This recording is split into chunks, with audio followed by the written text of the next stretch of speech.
No. All right.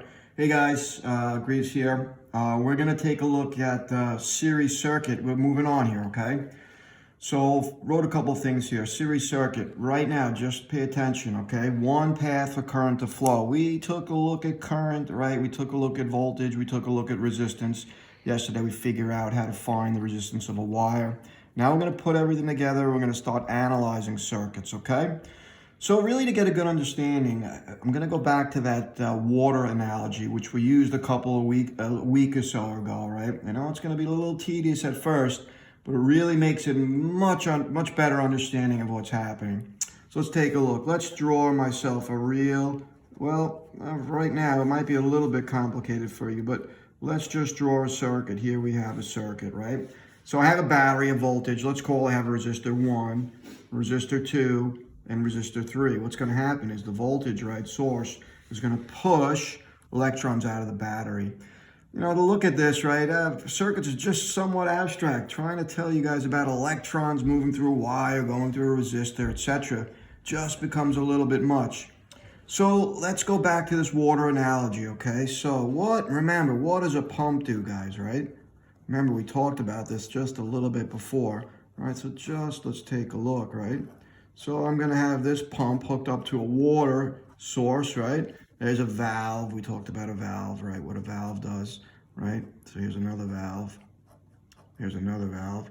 And we're going to get this whole, right, system back to the pump. Right, so let's talk about the pump again. What does a pump do?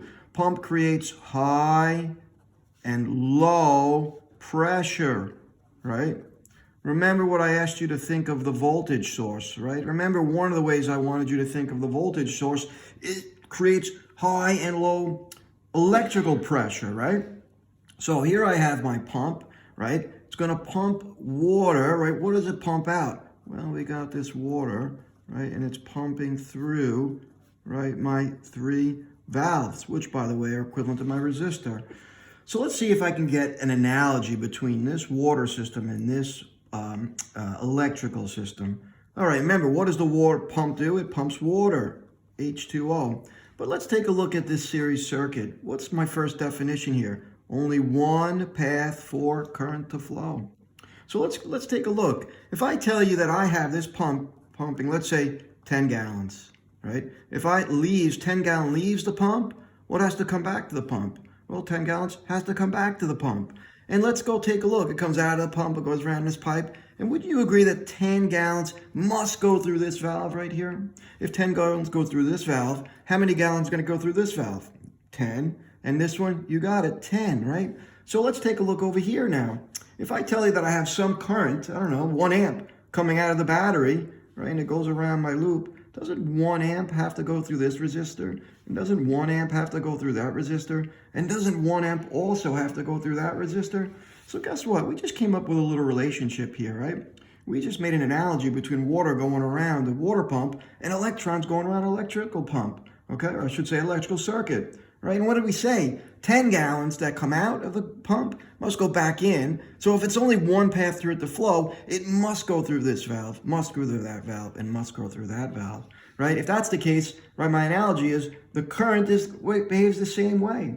So look what we did. We just came up with one of my series circuit relationships, and that is that the current that comes out of the battery, which by the way I'm going to call total current, must go through resistor 1, must go through resistor 2, must go through resistor 3. Why is that? Because I am in a series circuit and there's only one path for current to flow. So one of the relationships and how we write that is the current that comes out of the battery must be equal to the current that's going to go through resistor 1, subscript 1, must be the same exact current that goes through resistor 2, must be the same exact current that goes through resistor 3, and I'm going to say dot, dot, dot.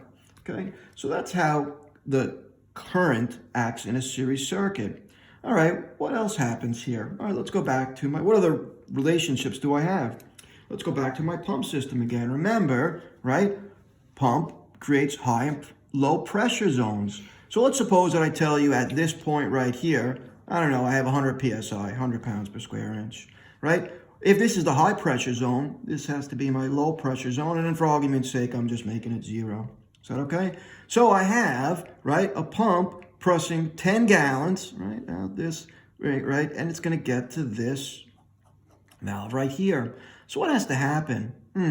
Well, it looks like I have 100 psi has to squeeze, right, 10 gallons through this valve.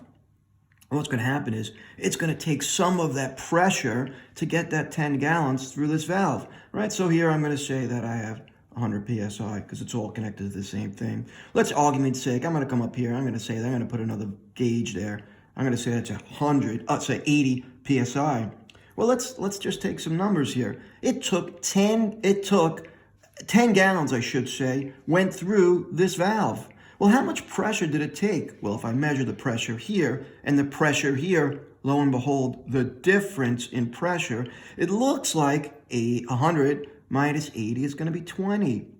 All right, well, I just had a pressure loss of 20 getting 10 gallons through there. All right, so I got squeezed 10 gallons through this valve. What do I have left? Well, I have 80 left. Let's put a little valve up here again, or I should say a gauge, and let's say I have 50 psi. Well, lo and behold, what just happened? I still need to squeeze that 10 gallons through this valve here, and how much pressure was lost pushing 10 gallons through there? 80 minus 50, that looks like it's going to be what? 30. So I had a pressure difference of 30. Well, let's take a look. I had my last remaining valve, and we told you down here that I had 0 psi. What's the pressure needed to squeeze that 10 gallons through my last valve? Well, it looks like the pressure difference is going to be 50. All right, so what is that? How does that relate to a series circuit over here? Well, in the pump, some of the pressure was used up, right? Getting 10 gallons through these different valves.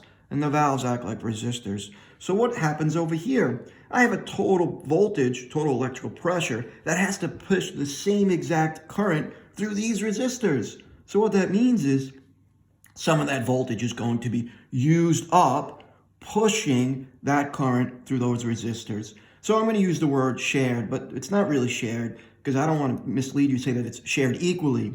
It's shared on depending on the value of the resistor, just like the value of my, or I should say, my valves, depending on how open or closed they were. This guy here, 10 gallons, only took 20 psi. This guy here, 30 gallons, went through in 10 gallons went through in 30 psi. This guy I got in 50 psi, right? It took 10 gallons. So it looks here, right? These valves are a little bit more open and closed, right? Some are more open than others, right? Obviously, the less pressure needed to get through, they're going to be more open. And that's my relationship between my resistor, right? So what happens here is the voltage total is now going to be shared amongst the resistor values, right? So the total voltage is going to be kind of used up, pushing that 10 gallons, or whatever current that may be, through resistor 1, plus resistor 2, plus resistor 3, plus ... Okay? So there's my relationship for the voltage that's going to be used up going through different resistors. All right, what about the total resistance, right, of the circuit? I'm just going to give it to you now. What do you think, right? Let's take a look. This circuit is not alive, right? It has no brain. It's just pushing, right? So this voltage source here is going to see some overall resistance, and it just spits out a current, right? So what do you think the voltage, I should say the total resistance that the battery is going to see? Well, it's going to see just the addition of all those resistors, right? 1, 2, 3, right? So guess what? Here we have my circuits, I should say my series circuit relationships, right? For a series circuit, right? Now, by the way, we're going to use this and Ohm's law, V is equal to IR. Let me scratch that out. V is equal to IR to solve everything that we need for a series circuit. So let's take a look at my first series circuit together, okay? So here we go, right? So let's take a look. Here is a series circuit. How do I know it's series? Because there's only one loop for current to flow. Let me tell you that this has a voltage of, I'm going to make this up, 24 volts, right? I'm going to say that some currents come out of a battery. Let's make these values pretty easy. 1 ohm, 2 ohms, and resistor 3 is 3 ohms.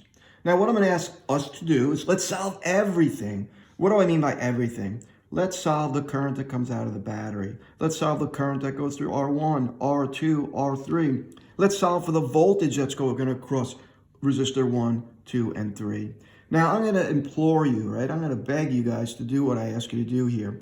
These sometimes can be complicated, but we got to make things easy, right? And luckily, we have a way. We're going to make a chart. Now, you should be familiar with this. We've made charts before. So let's take a look.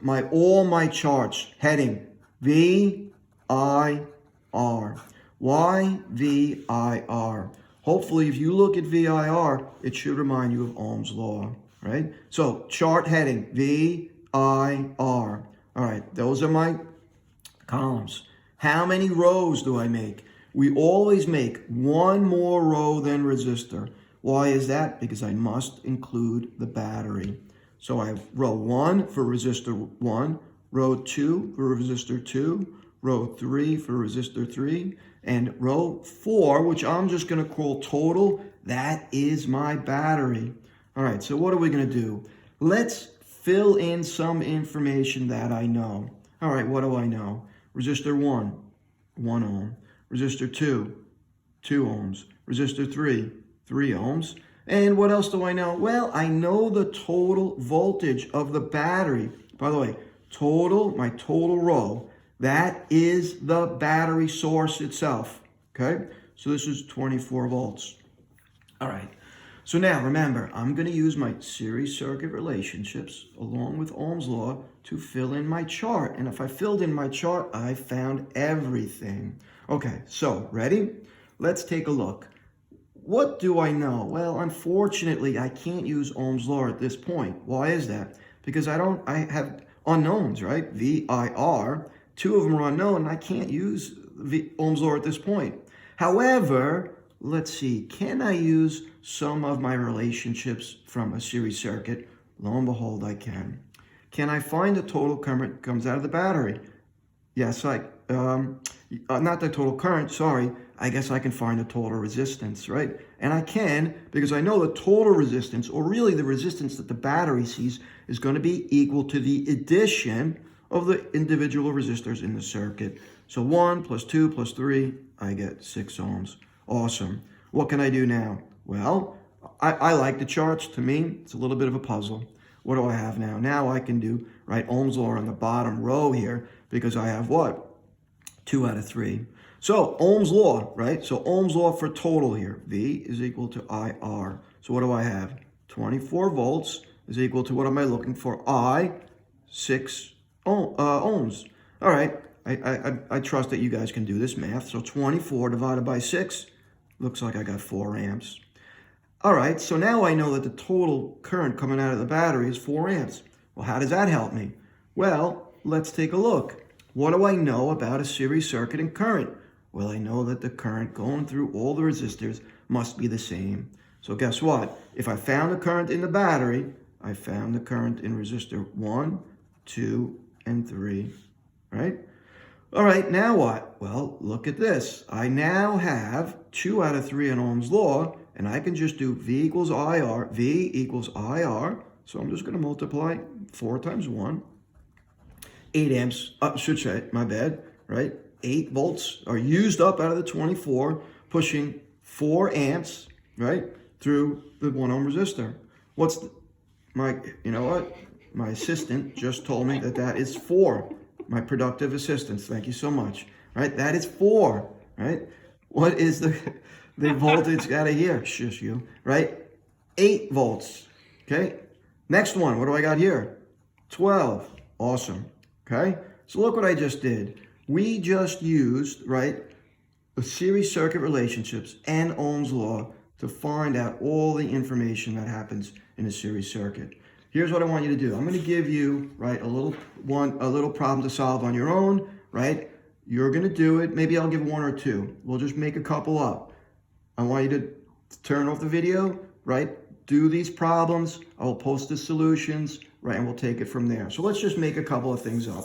Let's suppose I have another circuit, guys, right? Right, so let's say I have something that looks like this. So what do I have? Let's make this 50 volts. Let's make R1 2 ohms.